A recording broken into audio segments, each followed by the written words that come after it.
ما حاحكي خطايا ونسايا، ما حاحكي خطاياي ونساي.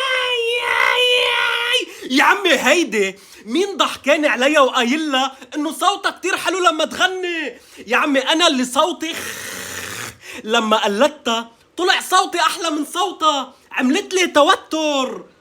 ما بقدر حبيت كلمة حكاية. لو عم بسمع غنية بهيدي السماعة المقطوشة اللي جبتها من سوق الأحد ببلاش، عطوني إياها ببلاش، كان طلع الصوت منها أحلى، كان طلع الصوت أحلى من صوتها.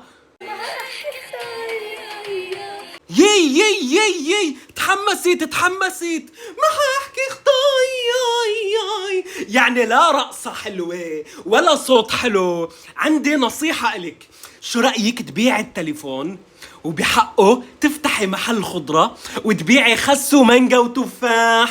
شو رأيك؟ لو ماتوا كل حواسي. والله نحن اللي ماتوا كل حواسنا، نحن خاصة حاسة السمع. لازم بس أهلها يسمعوها عم بتغني دغري يفعلوا خطة الطوارئ، إيد إمها وإيد بيا على تمها. ياي